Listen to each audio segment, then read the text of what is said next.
नमस्कार, मैं आत्मज्योति आर्य KP news bulletin में आपके साथ। सबसे पहले एक नजर डालते हैं आज के मुख्य समाचारों पर। बीदर जिले हज 2022 के यात्रियों के लिए कल जामा मस्जिद में होगा ट्रेनिंग कैंप। कर्नाटक धर्मांतरण विरोधी कानून पेश करने के लिए अध्यादेश का रास्ता अपनाया। एसएसएलसी परीक्षा के परिणाम 19 मई को जारी होंगे। भाजपा की सांप्रदायिक राजनीति को खारिज कर देंगे सच्चे हिंदू, सिद्धरामैया ने कहा। डीके शिव कुमार, एमबी पाटिल ने उदयपुर में कांग्रेस के चिंतन शिविर में समझौता किया। मुस्लिमों पर हो रहे हैं अत्याचार, वे भी बराबर के शहरी, सोनिया गांधी। कश्मीरी पंडितों को न्याय नहीं दिलाएगा हनुमान चालीसा लाउडस्पीकर, शिवसेना का केंद्र पर हमला।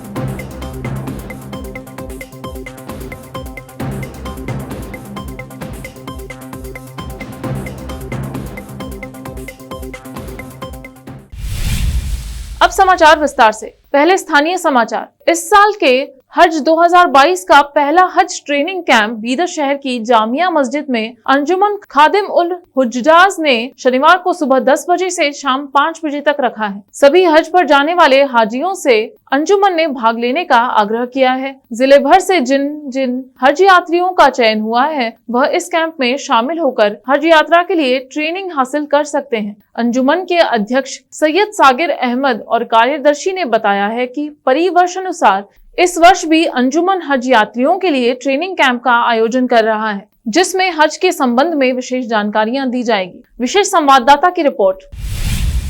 बीदर जिले में पिछले 2 माह से गर्मी और धूप का प्रकोप जारी है। हालांकि उत्तर कर्नाटक के कुछ जिले में बेमौसम बारिश होने से झुलसाती गर्मी और तपती धूप से कुछ राहत मिली है, लेकिन बीदर जिला इस बारिश से वंचित रहा। लेकिन बीती रात बारिश होने से धूप के प्रकोप में कुछ कमी आई है, लेकिन गर्मी में कोई कमी नहीं। इस साल बारिश का मौसम समय पर शुरू होने का अनुमान है। लोगों को अब बारिश का इंतजार है। अब देखते हैं समाचार राज्य के। कर्नाटक में भाजपा सरकार ने राज्य में विवादास्पद धर्मांतरण विरोधी कानून पेश करने के लिए अध्यादेश का रास्ता अपनाने का फैसला किया है। धर्मांतरण विरोधी विधेयक, जिसे कर्नाटक धर्म की स्वतंत्रता का अधिकार विधेयक 2021 कहा जाता है, उसको दिसंबर 2021 में राज्य विधानमंडल में पेश किया गया था और विधानसभा द्वारा पारित होने के बाद भी इसे राज्य विधान परिषद में पेश नहीं किया गया है। कर्नाटक बोर्ड एसएसएलसी परीक्षा 2022 के परिणाम 19 मई को जारी किए जा रहे हैं। वे सभी छात्र जो कक्षा 10वीं की बोर्ड परीक्षाओं में शामिल हुए थे, वे अपना परिणाम आधिकारिक वेबसाइट kceb.kar.nic.in और karresults.nic.in पर देख सकते हैं। मुख्यमंत्री बसवराज बोम्मई ने शुक्रवार को कहा कि आगामी विधान परिषद और राज्यसभा चुनावों पर चर्चा के लिए कर्नाटक भाजपा कोर कमेटी की बैठक कल बेंगलुरु में होगी। बोम्मई ने कहा, हमने कल भाजपा के प्रदेश अध्यक्ष नलिन कुमार कतील के साथ बैठक के दौरान अन्य मुद्दों पर चर्चा की। कोर कमेटी की बैठक में परिषद और राज्यसभा चुनाव से संबंधित मुद्दों पर विस्तार से चर्चा की जाएगी।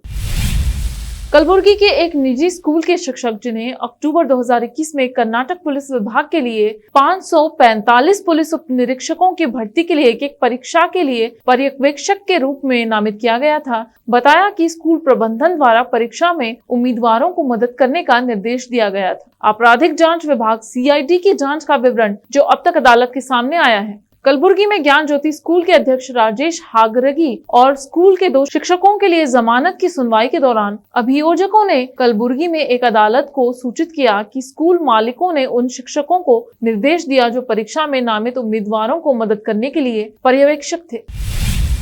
कर्नाटक में विपक्ष के नेता सिद्धरामैया ने शुक्रवार को कहा कि धर्मांतरण विरोधी कानून के लिए अध्यादेश लाने का भाजपा सरकार का फैसला आरएसएस का राजनीतिक एजेंडा है। कांग्रेस नेता धर्म की स्वतंत्रता के अधिकार के कर्नाटक संरक्षण अध्यादेश को लागू करने के लिए कैबिनेट के फैसले पर प्रतिक्रिया दे रहे थे। यह आरएसएस का राजनीतिक एजेंडा है। सच्चे हिंदू सद्भाव और सार्वभौमिक भाईचारे का पालन करते हैं और भाजपा की सांप्रदायिक राजनीति को खारिज कर देंगे। जब भी बीजेपी सत्ता में आती है, हम अल्पसंख्यकों पर लगातार हमले देखते हैं। कर्नाटक के लोग इस सरकार पर शर्मिंदा हैं। सिद्धरामैया ने एक बयान में कहा, राज्यपाल थावरचंद गहलोत से अध्यादेश पर हस्ताक्षर नहीं करने का आग्रह करते हुए सिद्धरामैया ने कहा, भाजपा सरकार भ्रष्टाचार और प्रशासन की कमी से लोगों का ध्यान हटाने के लिए अध्यादेश के माध्यम से लोगों पर धर्मांतरण विरोधी कानून लागू करने की कोशिश कर रही है। ऐसा लगता है कि कर्नाटक कांग्रेस अध्यक्ष डीके शिव कुमार और पार्टी की प्रचार समिति के अध्यक्ष एमबी पाटिल ने 3 दिनों तक चली रंजिश के बाद इस विवाद को दबा दिया है। शिव कुमार और पाटिल ने राजस्थान के उदयपुर में कांग्रेस के चिंतन शिविर से इतर बातचीत की, जिसके अंत में दोनों हंस पड़े और कैमरे के सामने पोज दिए। जाहिर है विपक्ष के नेता सिद्धारमैया ने उन्हें एक समझौता करने के लिए कहा। इस सप्ताह की शुरुआत में शिव कुमार ने पाटिल के पंख यह कहकर उड़ा दिए कि बाबलेश्वर विधायक ने भाजपा के उच्च शिक्षा मंत्री सीएन अश्वत्थ नारायण के साथ बातचीत। शिव कुमार ने सुझाव दिया कि नारायण भ्रष्टाचार के आरोपों से सुरक्षा मांगने के लिए पाटिल से मिले होंगे। पाटिल और नारायण दोनों ने एक दूसरे से मिलने से इनकार किया, लेकिन शिव कुमार की कथित तौर पर हार्दिक पर नाराजगी ने नुकसान किया था। अब समय एक ब्रेक का, जल्द लौटते हैं ब्रेक के बाद। हिंदुस्तान के हर कोने में हम हैं मौजूद। 24 घंटे हालात पर गहरी नजर, खबरों से जुड़े चुपते सवालात, और आपको दिखाता है धार्मिक, सामाजिक, राजनीतिक, लोकल और इंटरनेशनल न्यूज की सबसे बेहतर कवरेज, जो आपको रखती है हर पल बाखबर। देश और दुनिया भर की खबर के लिए देखते रहें KP News 24/7। Noor education trust Bidar की ओर से चलाए जाने वाला Noor MEd and BEd college Bidar, recognised by NCTE Delhi and affiliated to Gulbarga University, Gulbarga. Admission are open for the academic year 2021-22. विशेषज्ञ और सक्षम शिक्षकों द्वारा शिक्षा प्राप्त करने के लिए नूर एमएड एंड बीएड कॉलेज में दाखिला लें और शांत वातावरण में शिक्षा प्राप्त करें। बीदर शहर में बेहतर शिक्षा का एकमात्र केंद्र Noor MEd and BEd college, Shahpur gate, Bidar. Phone numbers 9945283920, 8482221297। जब अपने सपनों का नया घर बन जाए तो उसे सजाने के लिए जहां घर की दूसरी सामग्रियों की जरूरत होती है, वही घर का मुख्य पात्र होते हैं द्वार, खिड़कियां, अलमारी। अपने सपनों के महल के लिए सुंदर बने बनाए द्वार के लिए बीदर नगर में एकमात्र दुकान है Surya plywoods and glass centre, जहां पर हर रंग, हर डिजाइन और हर प्रकार के और विभिन्न एजेंसियों के प्लाईवुड्स के दरवाजे, किचन और टॉयलेट्स में उपयोग होने वाली सामग्री और दूसरी चीजें मिलती हैं। घर बनाने में उपयोग की जाने वाली सभी चीजों को खरीदने के लिए आज ही चले आइए आपके अपने शहर बीदर का आपका अपना shop Surya plywoods and glass centre, Parvati complex, BVB college road, Bidar. अधिक जानकारी के लिए शॉप के मालिक लालजी पटेल से इस नंबर पर संपर्क करें 098-440-90653। रोगियों की सेवा और देखभाल करना जहां बड़े सम्मान की बात है, वहीं ये एक सम्मानीय पेशा भी है। इस पेशे को अपनाने वालों को नर्स कहा जाता है और इसका प्रशिक्षण लेने को नर्सिंग कहते हैं। इस नर्सिंग कोर्स की शिक्षा लेने के लिए सुखद वातावरण और अच्छे प्रशिक्षण केंद्र की आवश्यकता होती है।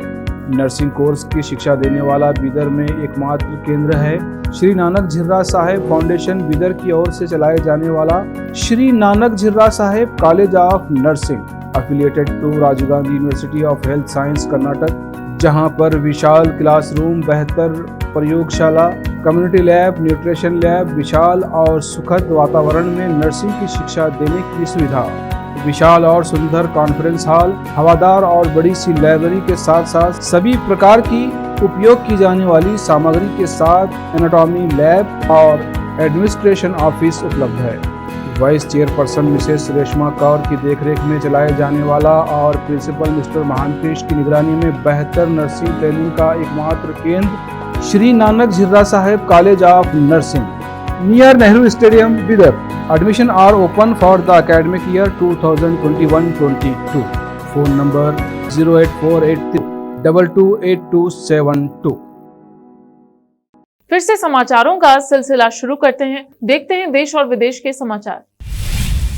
कांग्रेस का चिंतन शिविर झीलों की नगरी कहे जाने वाले उदयपुर में शुरू होने वाला है। इसमें हिस्सा लेने के लिए सुबह 5 बजे ही ट्रेन से राहुल गांधी पहुंच गए। इसके अलावा सोनिया गांधी और प्रियंका गांधी भी पहुंच रही हैं। चिंतन शिविर की शुरुआत सोनिया गांधी के भाषण से होगी और 3 दिन के कार्यक्रम का समापन राहुल गांधी के संबोधन से होगा। इस बीच रेलवे स्टेशन से चिंतन शिविर स्थल के लिए राहुल गांधी बस से रवाना हुए। इस दौरान अशोक गहलोत उनके साथ ही बैठे दिखाई दिए।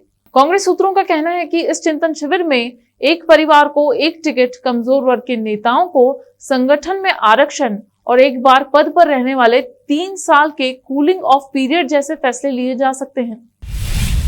शिवसेना सांसद संजय राउत ने कहा कि हनुमान चालीसा का पाठ करने या लाउडस्पीकर बंद करने से कश्मीरी पंडितों की समस्याएं हल नहीं होंगी और केंद्र सरकार को केंद्र शासित प्रदेश में अस्थिरता का माहौल समाप्त करने के लिए कड़े फैसले लेने चाहिए। राउत की टिप्पणी जम्मू कश्मीर के बडगाम जिले में आतंकवादियों द्वारा एक कश्मीरी पंडित राहुल भट्ट की हत्या के 1 दिन बाद आए हैं। जम्मू कश्मीर के बडगांव में राजस्व विभाग के कर्मचारी और कश्मीरी पंडित राहुल भट्ट की आतंकियों ने गोली मारकर हत्या कर दी थी। यह मामला तहसीलदार के दफ्तर में हुआ। इस घटना की जम्मू कश्मीर के राज्यपाल और भाजपा नेताओं ने निंदा की है। इस हमले की जिम्मेदारी जैश ए मोहम्मद के अंग कश्मीर टाइगर्स ने ली है। इस हमले के पीछे पाकिस्तान का हाथ होने का आरोप लगा है। शुक्रवार को पत्रकारों से बात करते हुए शिवसेना सांसद संजय राउत ने कहा, पाकिस्तान पर बार बार उंगली मत उठाओ। हम कश्मीरी पंडितों के लिए क्या कर रहे हैं? अनुच्छेद 370 के निरस्त होने के बाद भी वे सुरक्षित नहीं हैं और घर वापस नहीं लौट पा रहे हैं। अब आम लोग सुरक्षित नहीं हैं। यह अब पंडितों तक सीमित नहीं रह गया है। राहुल भट्ट अमर रहे। पाकिस्तान मुर्दाबाद और बीजेपी हाय हाय के नारों के बीच शुक्रवार सुबह यहां बान तालाब शमशान घाट पर कश्मीरी पंडित राहुल भट्ट के पार्थिव शरीर का अंतिम संस्कार किया गया। कश्मीरी पंडित राहुल भट्ट की गुरुवार को बडगाम के चदूरा में तहसील कार्यालय के अंदर आतंकवादियों ने हत्या कर दी थी। शमशान घाट पर अतिरिक्त पुलिस महानिदेशक मुकेश सिंह, जम्मू संभागीय आयुक्त रमेश कुमार और जम्मू के जिला आयुक्त अवनी लवासा मौजूद थे। थाना सिविल लाइन क्षेत्र के महलकपुर निवासी एक महिला ने बीते दिनों अपने लापता पति निपेंद्र की गुमशुदगी की शिकायत दर्ज कराई थी और पुलिस से पति को ढूंढने की मांग की थी। वहीं लापता युवक के परिजनों ने गुमशुदगी दर्ज कराने वाली पत्नी कुसुमपाल के ऊपर आरोप लगाते हुए उसके खिलाफ भी एक अन्य शिकायत दर्ज कराई थी। पुलिस शिकायतों पर कार्यवाही करते हुए लापता युवक की पत्नी को हिरासत में लेते हुए पूछताछ शुरू कर दी थी। वहीं पुलिस पूछताछ में एक बहुत बड़ा चौंकाने वाला मामला सामने आया है, जहां पर पत्नी ने अपने पति की प्रेमी के साथ मिलकर गला घोंटकर हत्या कर दी। इसका खुलासा पुलिस लाइन सभागार में एसपी सिटी अखिलेश भदौरिया द्वारा किया गया। मुरादाबाद से आलम वारसी का कवरेज। थाना सिविल लाइंस में 5 मई को एक निरपेंद्र नाम का एक लड़का जो अपने घर से गायब था, जिसके संबंध में थाना सिविल लाइंस पर एक गुमशुदगी दर्ज की गई थी और वो गुमशुदगी 10/5 को उस पर एक FIR धारा 364 और 120 में कायम हुई थी। इसके जो गुमशुदा निरपेंद्र था, इसकी पत्नी पर इसके घर वालों ने संदेह जाहिर किया था।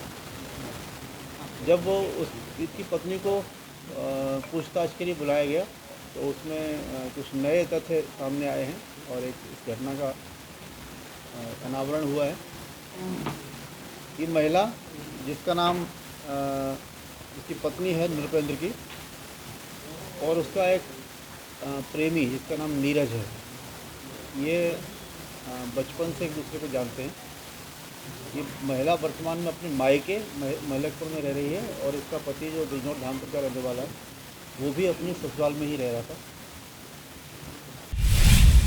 संयुक्त अरब अमीरात के राष्ट्रपति शेख खलीफा बिन जायद अल नहयान का निधन हो गया है। यूएई की सरकारी न्यूज एजेंसी WAN ने इसकी पुष्टि की है। राष्ट्रपति जायद अल नहयान 73 साल के थे और काफी दिनों से बीमार चल रहे थे। सरकार की ओर से जायद अल नहयान के निधन पर 40 दिनों का राष्ट्रीय शोक घोषित किया गया है। इसके अलावा देश के सभी निजी और सरकारी सेक्टर्स में 3 दिनों के लिए अवकाश रहेगा। दुबई मीडिया ऑफिस की ओर से राष्ट्रीय शोक के ऐलान की जानकारी कर दी गई है।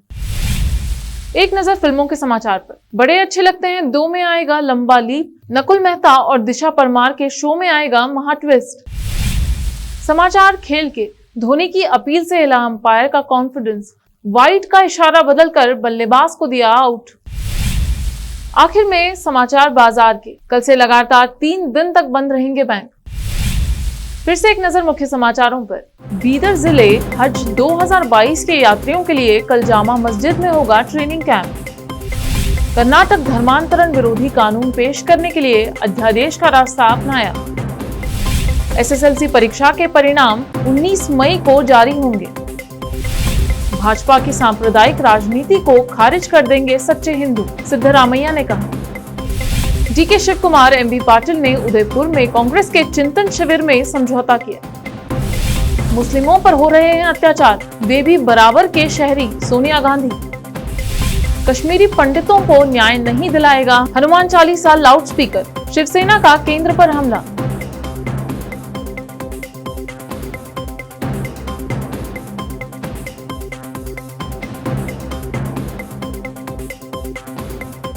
केपी न्यूज के 9 बजे की बुलेटिन में अब तक इतना ही। अन्य समाचारों के लिए जुड़े रहिए हमारे चैनल से। फिर मिलेंगे कुछ और समाचारों के साथ अगले बुलेटिन में। शुभ रात्रि, धन्यवाद।